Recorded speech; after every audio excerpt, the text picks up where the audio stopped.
All right, let me see what you wrote. I'd rather touch the plushie that kills you if you touch it than ever doing anything with SCP-2840. I don't need you to see you to read the deer, but it's one that I know and that shows up in future SCPs. Gotcha. I mean, it's not that far away, unless the next couple the four ones we're reading now are like super long. Then maybe we won't see it today, but well, you won't. But yeah, let's see what happens. Okay, we have our next author called Sunny Clockwork, which we had them recently. We had them recently with 2732, which I believe is the Hanged King Theater piece. 2732. Yeah, it's the Hanged King play that keeps like updating itself and like more and more stuff happens there. Yes. That's the last one we have from Sunny Clockwork. This is the SCP I meant, by the way, SCP-309. Don't jinx it. Everyone knows. Yeah, I will try not to jinx it, but at the end, it's not. It's beyond my control. Henry already knows all the answers, but I can't ask him. Like, the rule is if I ever ask Henry a question SCP related, I'll be immediately sent to the Shallow Realm. There's like no debate. There's no argument. It's just done. Revenge of the Snakes is the SCP that we have from Sunny Clockwork today, and we have seen a lot of this Sunny Clockwork Chinese mythology SCPs. Yeah, exactly. That's a lot of them as well. We've seen the Kill the Suns, and the Jingu Bang, which is the cudgel from Sun Wukong, but it's a needle in this one. He's doing a lot of Chinese mythology, and I think this one, Revenge of the Snakes, I can see that we will have another one of Sunny Clockwork this reading, which is definitely another Chinese mythology. I can already tell from the title. But hey, again, Revenge of the Snakes, here we go. Object Class Euclid. Special containment procedures, fences, and security door are placed at SCP-2841's entrance. The area is to be monitored for civilians who are to be escorted out and given amnestics if applicable. -4 can only be entered with the signed permission of Site Director Zhu Xing. Description: SCP-2841 is an underground tomb dating back to around 1000 BCE located in Henan Province, China. Estimated to be from late Shang Dynasty to early Zhou Dynasty, and here we go. SCP-2841 was discovered through one set of the coordinates recovered from SCP-2847, which we will have later tonight. SCP-2841 is composed of a tunnel and chamber occupying an estimated 300 meters squared. While well preserved, SCP-2841 is mostly empty, containing only -1, -2, and -3 at the center, and lacks any artifact commonly seen in such burials. -1 is a series of 28 hollow bronze sculptures resembling trees surrounding -2. 7 of these seem to have been deliberately damaged to various degrees, but none suffer corrosion. In an undamaged state, an instance is estimated to be 1 meter in height with an opening at the tip of each branch. A piece of cooked meat is hung from each tip and is easily removable by hand. Analysis of the meat shows that it's a mixture of human and avian flesh. Ew. And further examination is inconclusive due to its cooked state. When removed, the opening will quickly produce a liquid, which will subsequently solidify and turn into another piece of meat through unknown mechanisms in 5 minutes. Testing shows that it is identical to the liquid inside -2. -2 is a 6-meter cubed pool with bronze borders. It is filled with a potable liquid similar to rice wine with a 50% alcohol content. Alcoholic beverage made from rice commonly seen in Asia, yep. When taken from -2, the liquid will automatically refill at a rate of roughly 1 liter per minute. The borders of -2 do not seem to suffer corrosion despite being in constant contact within the liquid. However, the pot above the water level retains significant burn marks, indicating that the contents of -2 might have been set aflame at some point in the past. -3A left and -3B right are a pair of metallic caskets located at the bottom center of -2. -3A surface bears decorative engravings detailing the sun with a 3-legged bird inside. Not that I can remember free like a bird in the Chinese myth right now, but there might be one. There might be one. When objects enter -3 instances area of effect, a sphere of roughly 1 meter in radius surrounding the instances, they will resurface from a similar post located in an extra-dimensional location, hereafter referred to as -4.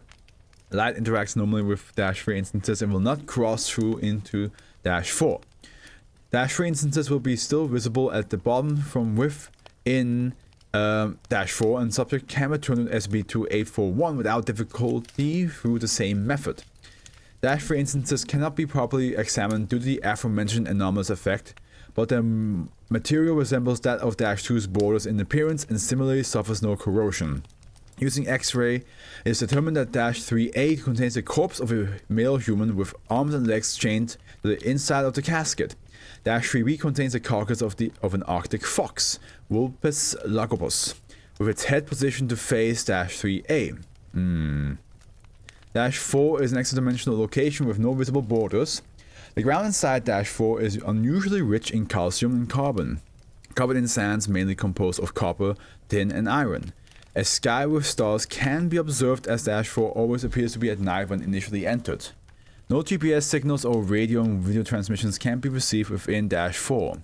-4 contains artificial objects and several oddities and anomalies are observed. See the exploration report report 2841 for further information. Before I click on it, I will actually read what you guys are saying. The Sonic Clockwork uses they, them, by the way. Gotcha. I'm not sure if I accidentally said the pronoun differently before. I always try to just go with the they, them when I talk about an author. Sometimes I do say he or she, depending on the profile picture that they show in the author's page, but yeah, I'll always try to just keep with they, them for most authors. Okay, here's the exploration report. Forward. This exploration of -4 was carried out shortly after its discovery. Agent Luo Xing, agent and field specialist. Let me move this out of the way right here. Thank you, Henry. And field specialist Kelly Zhang were dispatched with standard gear and basic diving equipment. The operation was overseen by Site Director Shu King as part of the project header Luo Xu. The following is translated from Chinese. Dr. Shu Xing, Agent Luo Xing, Operation Leader. Okay.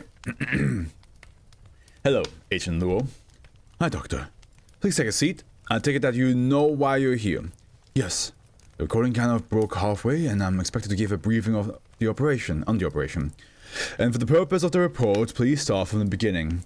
Before that, may I ask how he's doing?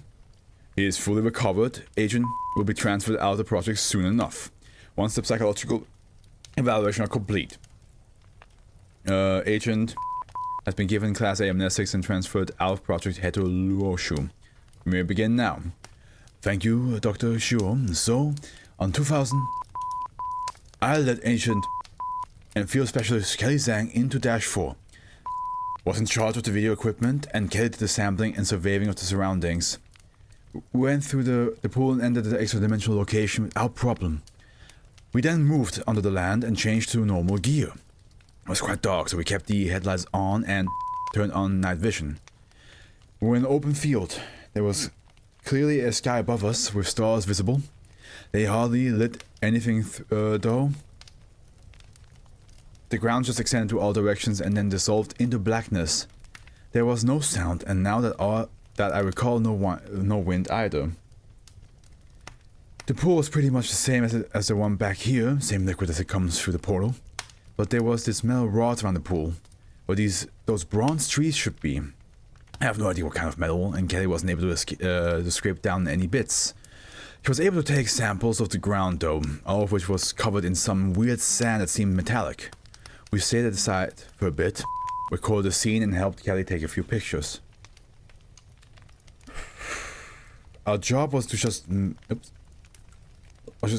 Hey, go up now. Okay, fuck it. Our job was to just map out the basics of the location. But we couldn't communicate with the base there, and it was up to me to decide what to do. We were going to return, but found something with his camera. It was barely visible. Well, that's a super fast bot. That I never had a bot show up this early. It was barely visible off in the distance. We figured it was some sort of tower. It was extending upwards with its top obscured by the darkness. So you decided to explore the premises. We've been there for 10 minutes tops and already finished what we could do around the pool. We had our basic gear and weapons, so I figured it would be alright. Besides, the place seemed pretty dead at the time. Continue. We left a strong light at the pool and made marks as we went. With sand on the ground and no wind around, there was a clear track. We knew we wouldn't be getting lost. Led us towards the tower with the camera and we hiked for 15 to 20 minutes before reaching it. It was indeed a tower and was massive. 4 sides at least 100 meters each. We didn't really realize it until we were up close. We still couldn't see how high the thing was. Again, there was nothing else around. No sounds or movements. Under the headlights we found that the tower was partly golden and partly white, alternating between the two colors to form some sort of pattern. But we couldn't quite see what it was. It must be gorgeous under the sunlight as it shined even with the dim light we had. And again, like with the rods, Kelly couldn't take any samples. We didn't find any entrance, but there was a set of stairs facing where we came from. It went around the tower, slowly winding upwards. It was clearly human-sized, nicely built even. There were railings and we didn't feel insecure stepping on them. Naturally, we hiked upwards. This time it took even longer than the time spent getting to the tower. It was a little over an hour and a half, but it felt longer. The stairs just continued on, and the height didn't help us get a better look at the landscape. It was just too dark. That was quite a long-ass exploration. Managed to get a few more good shots of the sky and a lot of those shots at the tower, but nothing else. The patterns on the tower kept changing, but they were just lines and shapes. Kelly suggested it must have been designed to be viewed from a distance. We tried talking, but it felt too loud. Even as we ascended, there was no wind. I'm not entirely sure how high we eventually got to it. By the way, guys, you don't have to stop chatting. You can chat amongst each other. It's just that I won't respond until the end of the log. But then, just as Kelly started to complain about it, we were suddenly there. I think it's a good idea to read comments before starting long logs or documents. Why? There? The stairs just ended and there was suddenly this open platform. It was much smaller than its base, about 10 meters long and wide. We almost stumbled into each other. And there was light sources, candles must have been hundreds of them. It was like some sort of Chinese pavilion or a small palace, but you get rid of all the walls and leave the pillars. It was clearly made of wood, like traditional buildings usually are brightly colored and with decorations here and there. The candles lit the whole scene up pretty well, but we weren't able to step forward. In the front of the pavilion there was a golden throne, and there were 2 beings there. You mean that they were not human? I'm not really sure. One of them seemed human enough. The one on the golden throne, a male wearing traditional clothes with the pattern of a giant bird. He had a sun-shaped headwear on his head. As for the other being, it was some sort of weird dog.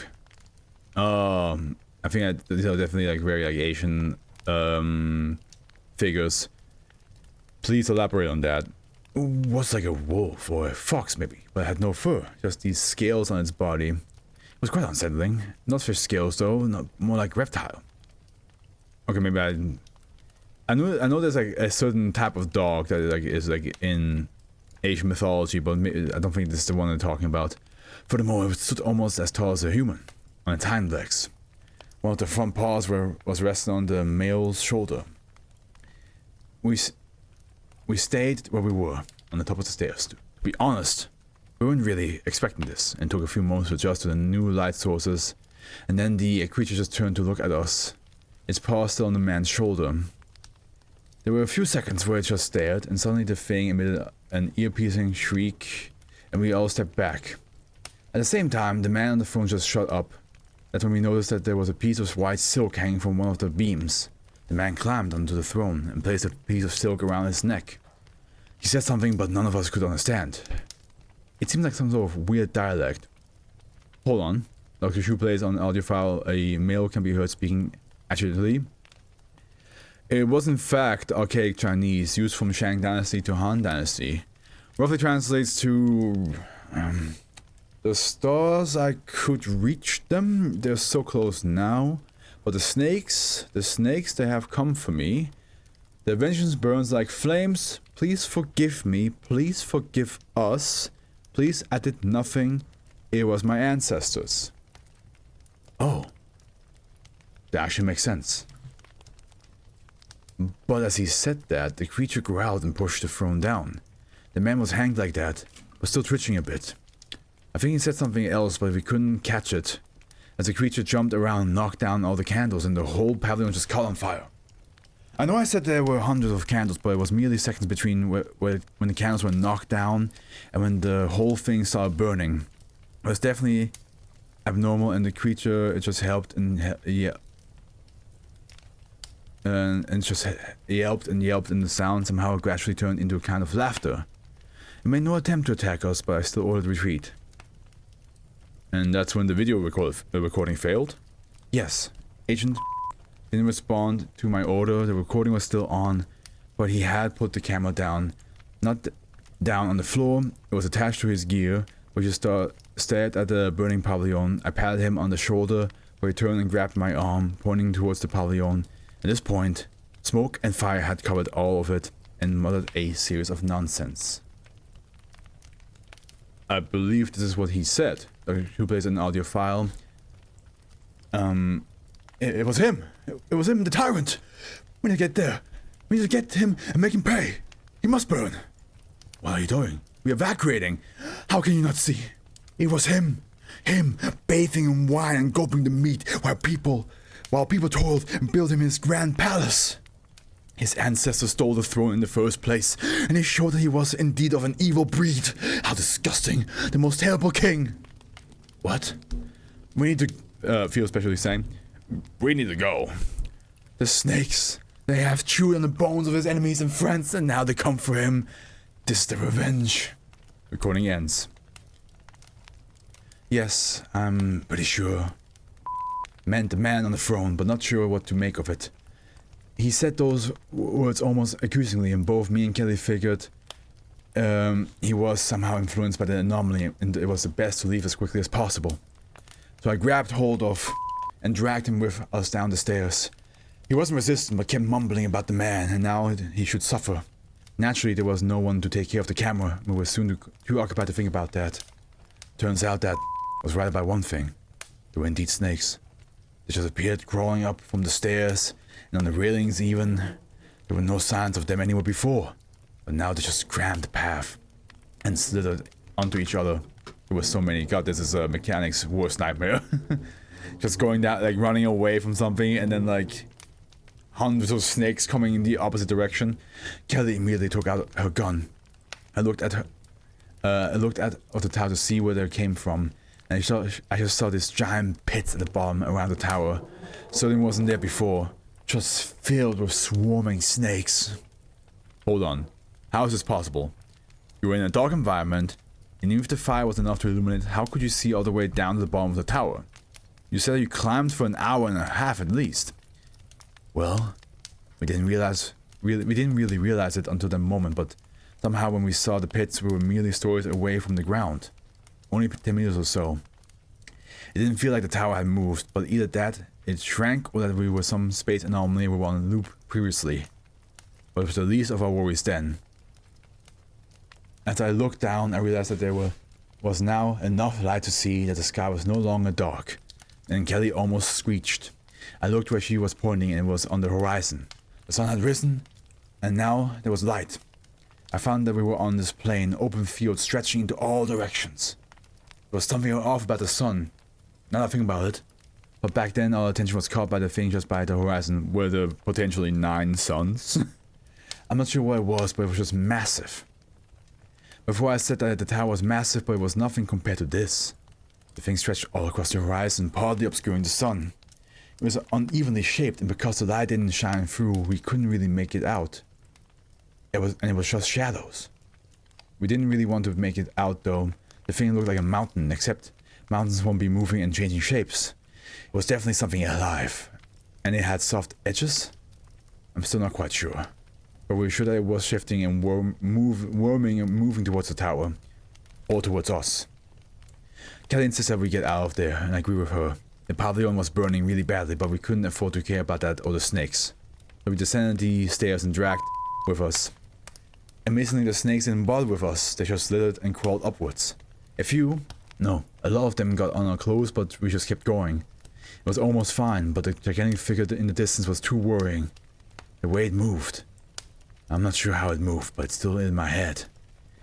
It took us only a few minutes to get to the bottom, compared with our hour or so hike up. I know that there was no branching path either. Luckily, there was still a path between the snake pits and we were able to get across fine. We probably should have taken pictures of those, but we were too upset to even really examine them. But anyways, we were able to find our track leading back without problem. So you just headed back and avoided encountering the giant creature? Well, the way back was still a 20-minute hike. That didn't change. And halfway we kind of realized that maybe the thing on the horizon won't be able to get to us. Like, you'd think that a creature that huge would be able to move through great distance pretty quickly. But when we look at it, it was in the original spot. We could see that it was making efforts to move to our direction, and we could see that it was covering distance, but when we looked again, the thing was still on the horizon. I'm not sure if that comforted us or made us even more unnerved. It's pretty uncanny, that's for sure. It was still rather upsetting though.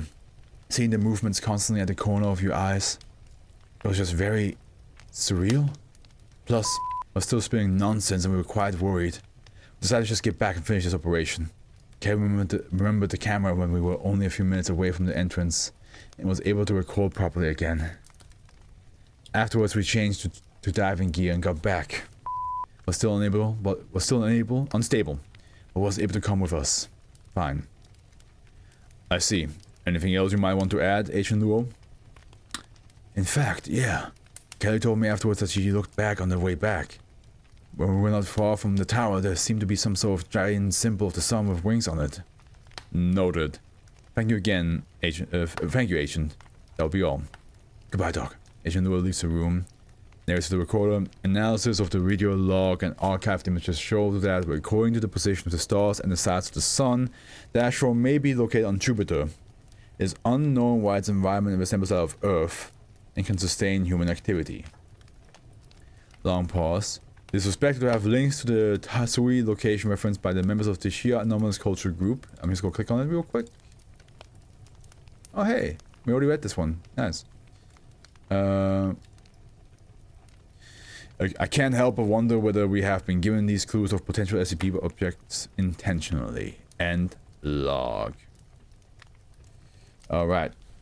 So let's see. Okay, so I asked why the common... I think a good idea to read before signing long logs or document. To be fair, I don't know anything about Chinese mythology, so I don't have any comments to make. Hell no with snakes. Math mechanic is an ancient actor that killed them with fire. I think that the big thing in the horizon is just a chill Lovecraft and godlike entity that doesn't mean any harm and just wants a hug. But why snakes though? Well, snakes are in any mythology a big thing.